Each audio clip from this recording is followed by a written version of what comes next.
우리 어머니의 춤. 예, 어머니의 춤입니다. 예. 저는 이 영화를 보면서 이 장면을 뽑았어요. 예.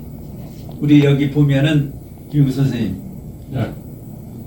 부모님 안 계시죠? 네. 예.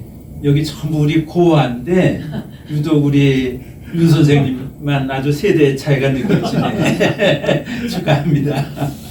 그래서 우리가 부모님을 떠올리면은 다 회한이죠. 뭐. 후회스러운 일, 그리움, 예. 회한 하나로 이제 이렇게 설명이 될 텐데 여기에 주인공은 어머니 하면은 뭐가 떠오릅니까?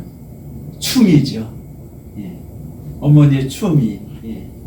어머니의 한 평생을 떠올리면서도 그 중에 가장 엄마하고 아름다웠던 순간을 얘기하려면 이 순간이 아닌가 이렇게 생각이 들어요. 춤이라고 그러면은 뭐 의도되고 계획적이었다기보다도 자기도 모르게 흥이 나서, 예.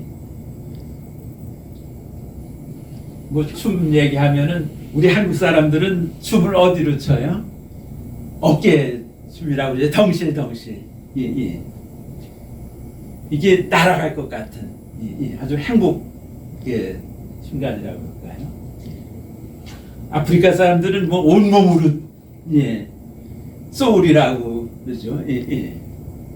우리는 어깨로 이렇게 춤을 추는데 이 아들은 어머니를 떠올릴 때 이 장면이 제일 먼저 떠오르는 거죠. 그래서 누구보다도 행복한, 예? 주인공이 아닌가 이런 생각을 해봤습니다.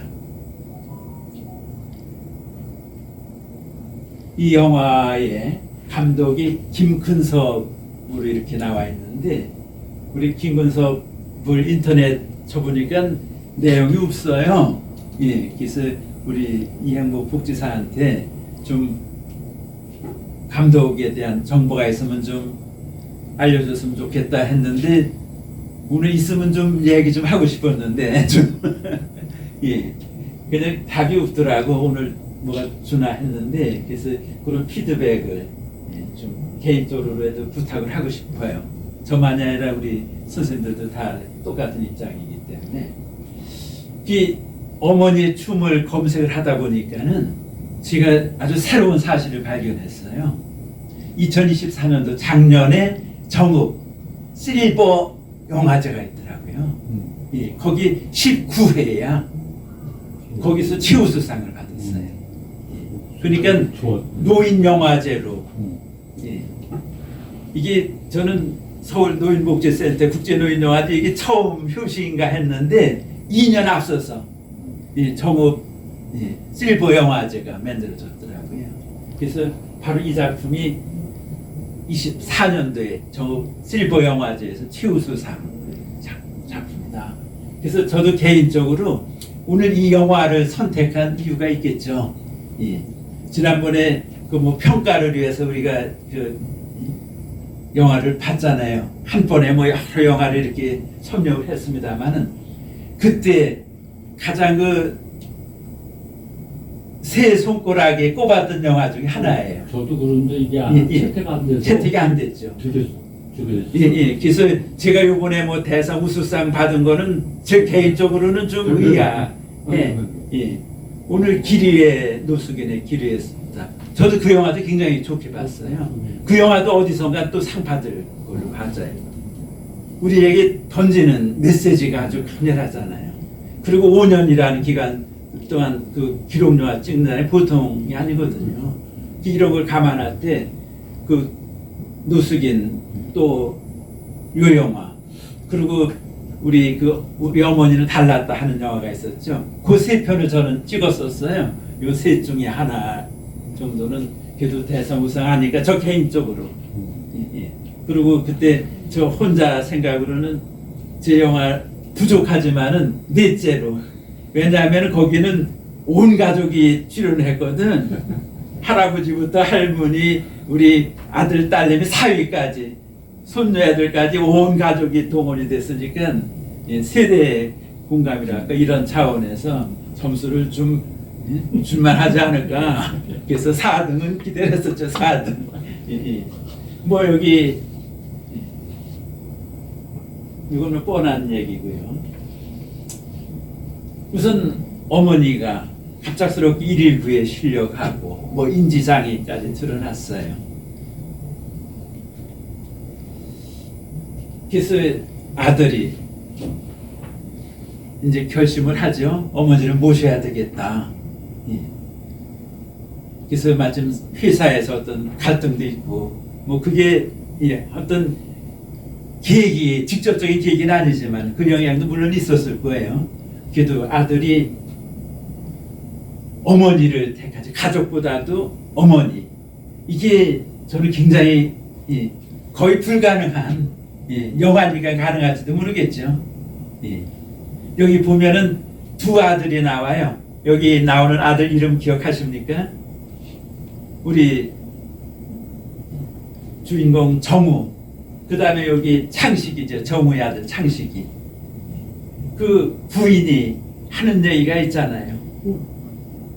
당신도 엄마가 중요하지만 나도 내 아들 창식이가 우선이다 하는 얘기잖아요. 엄마보다도.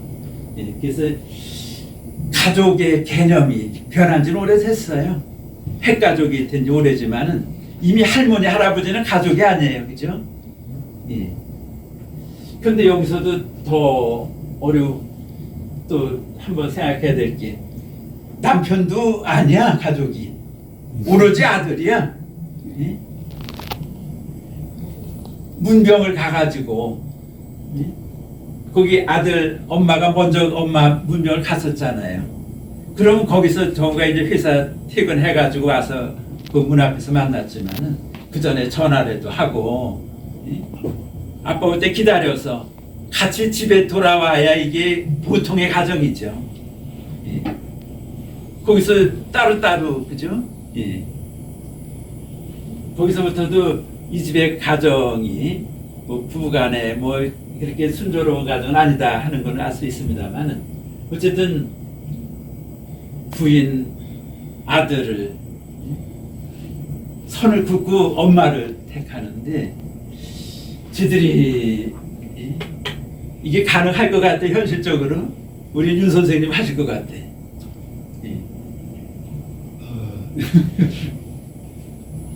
저희도 제 어머님이 벌써 뭐 돌아가신 지 25년 되셨네. 제 어머니도 당시 93세 4세를 돌아가셨으니까는 그땐 제가 제 어머님 치매기가 있으셨어요. 완전히. 근데 제가 이제 제 고향이 청주니까는 이제 어머니 이제 돌아가시 3년 전에는 거동이 불편해지시고 그래서 제가 일부러 충북대학교에 거기 이제 친구들한테 양해를 구해가지고 1년 동안 강의를 했죠. 우리 윤 선생님 매주 이렇게 찾아뵙고 하시는 이게 쉬운 거 아니에요. 그래서 일부러 충북대학에 강의를 맡았어요, 제가. 그러니까 어쩔 수 없이 내려가잖아, 청주에. 그러면 강의 끝나고 이제 들어서 엄마 뵙고 이렇게 오는데 언제부턴가 어머니 가면은 엉뚱한 말씀을 하셔. 그게 지금은 치매기가 이제 살짝 온 거였는데 전 그땐 치매란 용어도 그땐 몰랐었고 아이고 엄마 엉뚱한 소리 하면 어떻게 왜 쓸데없는 소리 하고 그런다고 핀찬만 주고 왔었죠. 지나고 보니까 그런 것들이 다 이제 회한이 되는 거죠.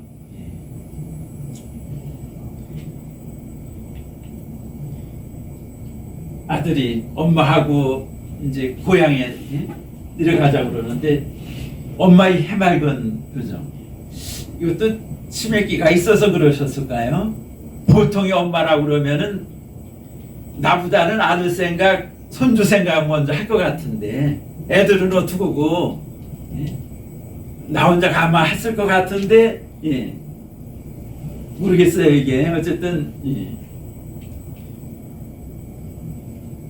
가서 잘 적응을 합니다. 엄마를 위해서 참 24시간 헌신적으로.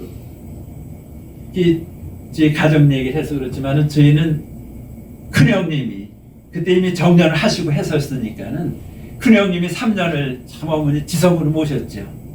형수보다도 형이 다 그냥 먹거리 내모네 해가지고 이게 저는 생각하면은 못할 것 같아요. 형이니까 그렇게 하신 거죠. 형이 동생들한테 한 것도 내가 만약에 맏형이었으면 난 도저히 못했을 것 같다 하는 생각을 하죠. 네. 뭐 추억을 떠올릴 수 있는 많은 일이 이어지는데 결국은 운명을 하십니다. 여기서 우리가 한번 짚어볼 게 여기 대사에도 나오지만 어머니가 어떤 어머니였어요? 아버지를 참 3살 때 이제 돌아가셨으니까는 일찍 남편을 여의고 오로지 아들 바라기였죠. 아들만 보고 참 슬프면서도 참 아름다운 장면이에요. 여기가 어떤 방이에요? 여기 주인공이 태어났던 방이고 아버지가 운명에서 참 거쳐서 하늘나라 갔던 방이고 어머니가 평생을 사시던 방이고 이렇게 안방에서 평생 기도했던 안방에서 눈을 감는다는 게 참 누구나 다 바라는 거 아니겠어요? 요즘 뭐 다 병원에서 다 마지막 운명을 하게 되는데 이 장면이 저는 아주 좋더라고요. 여기 이제 어떤 어머니였나 하는 걸 보여주고 있어요. 그죠? 그 어릴 때 어머니의 추억인데 저는 이 시나리오를 만들 때 플롯이잖아요. 여기 영화를 보면 순차적으로 이렇게 돼 있는데 이 장면을 나중에 모아서 장례식 끝나고 아들하고 참 아들도 이미 이제 대학생인지 졸업을 했는지 모르겠어. 성인이 됐잖아. 소주 한 잔 놓고 할머니에 대한 얘기 이렇게 저는 그런 생각도 들더라고요.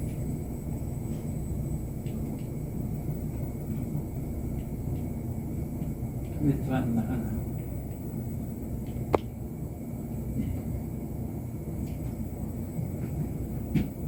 여기 마지막에 이제 식구가 이게 5년 만에 상봉이에요, 그죠? 어머니 눈 감으면 계기를 해서 5년 만에 상봉인데 참 문제가 있어요. 첫 등장한 게 병원에서 문정 왔을 때 그리고 5년 만에 이루어지잖아요. 어떻게 이럴 수가 있나? 아들놈도 뭐 편지 하나 전화 한 통 썼던 것 같아. 그죠? 영화를 보면은 너무 괘씸해.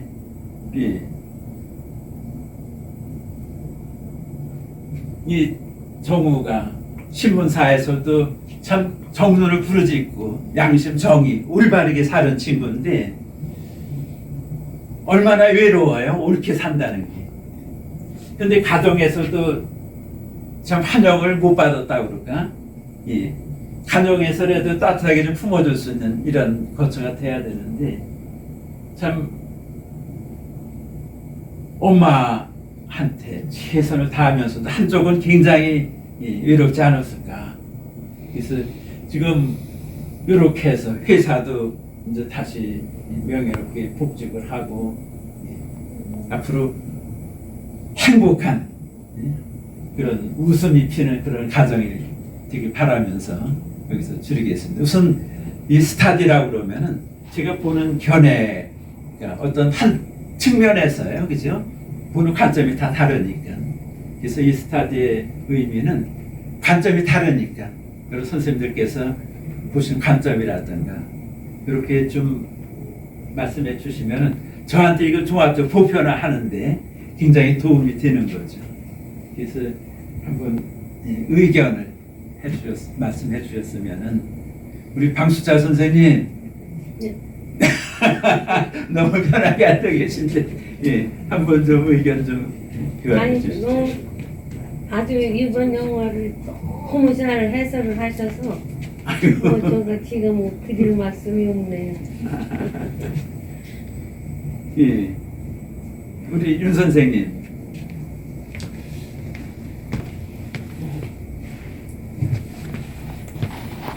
아주 해설을 친근감 있게 재미있게 해주셔가지고 뭐 말씀드릴 건 없는데 저는 이제 요새 저거 보면은 저 영화를 저 아들이 참 아들과 엄마의 인연에 대해서 이렇게 그 생각을 요새 네. 해보게 됩니다. 저희도 이제 두 애는 다 이제 다른 데 나가 있어가지고 둘이서 배우자하고 아내하고 둘이서 이렇게 있는데 참 한평생 살면서 같이 일생 동안 인연이 돼가지고 살아간다는 그게 참 신비롭고 또 새삼 느껴지고 있습니다. 저기에서도 엄마 아들로서의 인연과 또 비록 세대가 흐름에 따라서 좀 변화된 모습도 이렇게 보이지만 또 나름대로 그냥 또 그 세대 속에서 일리 있는 그러한 뭐 비판한다기보다 어떤 일리 있는 하나의 모습들 장면들을 이렇게 보여주고 있는 것 같아가지고 좀 잘 봤습니다. 해설도 잘 들었습니다. 우리 김영우 선생님. 그냥 영화가 그냥 묻혀서 갔으면은 그랬었는데 선생님이 이 영화가 정업영화제인가 거기서 상탄을 했다고 듣고서 그 생각이 조금 많이 들었습니다. 제가 이 채점맥일 때 이거 되게 좋게 봤는데 아무것도 없이 넘어갔다는 거 하고 그다음에 이제 이런 딴 데서는 좀 높이 평가가 돼서 대상 받았다고 했을 때 역시 좀 그렇구나 그게 왔는데 아직도 저는 이 영화가 제목이 어머니의 춤이잖아요. 그 매칭이 안 돼요. 뭔가 강조를 하려고 했던 것 같은데 뭘로 느껴야 될지를 모르겠어요. 거꾸로 어머니의 꿈 했으면 또 모르겠어. 그래서 제가 그런데 집에서 컴퓨터를 보는 거하고 이걸 보니까 감동이 울컥하면서 눈물 나는 장면도 좀 있고요. 그래서 역시 그런 감동이 있는 작품이구나. 사실 그렇게 감동받기는 좀 쉬운 건 아닌데. 그래서 뭐 스토리 전개는 그냥 기승전결로 해가지고 좀 밋밋하게는 잘 오긴 왔는데 반전이라고 하는 거는 뭐 형무소가서 이렇게 있었던 거 잠깐 그 고뇌에 있는 걸로 반전을 끼한 거 이해는 뭐 그렇게 큰 저건 없이 그냥 기승전결로 온 것 같아서 조금 그런 건 아쉬웠는데 사실 뭐 그 제목이 강조한 게 뭐였나 아직도 조금 더 공부해야 되겠습니다. 그래서 제가 어머니 춤 첫 장면에서 저 나름대로 그렇게 해석을 했고요. 이번 영화제 보면은 12편이었잖아요. 노년 감독 작품이. 그 중에 3편이 엄마가 들어가죠. 어머니의 춤, 엄마의 나무, 우리 엄마는 달라왔어. 그리고 청년 작품에서는 엄마의 기억, 엄마의 집. 이제 아빠는 경마꾼 이제 이렇게 들어가고 또 미국 영화는 20편이었는데 해외 작품이 거기에서 엄마 할머니 해서 들어가는 게 2편이었어요. 그래서 감정적으로 어머니 하면은 우선 울림이 와요. 제목 자체로. 그래서 정서적으로 이게 와 닿기 때문에 이게 정서로만 울리기에는 조금 한계가 있고 우리 작품들이 이제 엄마 아버지는 뛰어넘는 이제 그런 수준이 돼야 되는 게 아닌가 하는 이제 한계도 갖고 있죠. 우리 주 선생님, 주라고 그랬지? 네네. 술주자는 아니지? 아닙니다. 어떻게 봤어요? 한번 좀 우리 소녀 감성으로 한번 어떻게 보셨는지.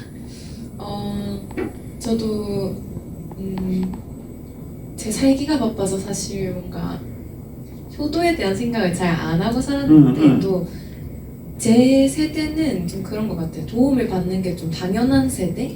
그래서 그거를 깨닫는 게 되게 힘들다고 해야 되나? 깨달아도 엄마 보면은 또 막 짜증내고 막 이번에 여행 갔다 왔을 때도 그 어머니 아버지께 조금 더 웃으면서 해드릴 수 있었던 것도 또 왜 그때만 되면은 그렇게 되는지 또 막 짜증내면서 해드리고 이런 게 생각나면서 아 이게 평생 어머니 아버지가 살아 계신 게 아닌데 앞으로라도 늦기 전에 조금이라도 더 잘해야겠다라는 생각을 좀 했습니다.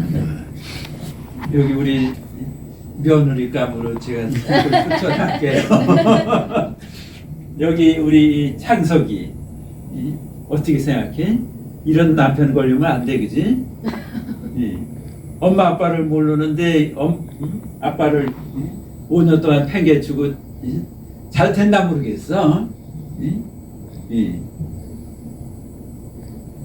우리 회장님께서 마지막으로 이제 의견 겸 총평을 하시면서 마무리 지어주시죠. 솔직히 말해가지고 난 이게 무슨 영화인지 잘 모르겠더라고.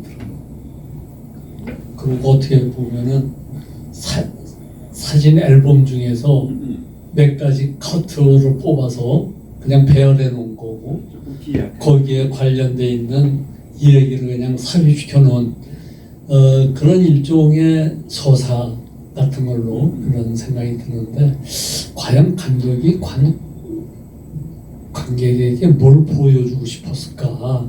그게 이제 대단히 궁금해요. 근데 이제 그 어머니의 춤이라고 하면서 이제 제목을 뽑았는데 제목에서 나타나는 거 보면은 여기에서 궁상스럽고 뭐 그런 건 없어요. 그리고 어떻게 보면은 그 당시에 우리가 어렸을 때 어머니 상을 생각을 해보면은 이건 고생도 아니야. 어떻게 보면. 그러니까 아주 행복했었던 그런 한 어머니의 생이고 자식이 뭐 속을 새긴 것도 아니고 공부도 잘했고 인류 대학 들어서 훌륭한 직장에 다니기도 했고 또 남편이 일찍 죽어서 고생은 했지만 옛날에 뭐 6.25 때 뭐 죽은 남편이 뭐 한둘도 아니고 그런 거 생각해 보면 사실은 그렇게 이 어머니의 그 불행을 통해 가지고 자식이 이 정신을 차리고 각성하고 하는 그런 것을 보기는 좀 어려운 것 같았다는 거 느끼고 싶어요. 다만 이제 이거는 있는 것 같아요. 요즘처럼 자식이 부모를 생각하고 특히 그 부모의 헌신을 생각해가면서 그것을 보답하려고 하는 그 노력 같은 것이 요새 젊은 세대에서는 찾아보기가 어렵단 말이죠. 근데 여기에서는 그것이 아주 유독이 드러나게 돼 있고, 부모를 위해서 자기의 그 사회생활까지도 포기하고, 심지어 자기 가족까지도 포기하는 그 장면, 그건 이제 스토리가 너무 비약적인 거라고 생각을 하고는 있지만, 하여튼 그 정도로 결단을 내리고, 돌아가실 때까지 이렇게 뒷정리를 잘 해줬다고 하는 거는 정말 우리 요즘의 젊은이들이 부모에 대한 생각이 어때야 된다고 하는 걸 갖다 보여주는 좋은 샘플이었다고 생각이 됩니다.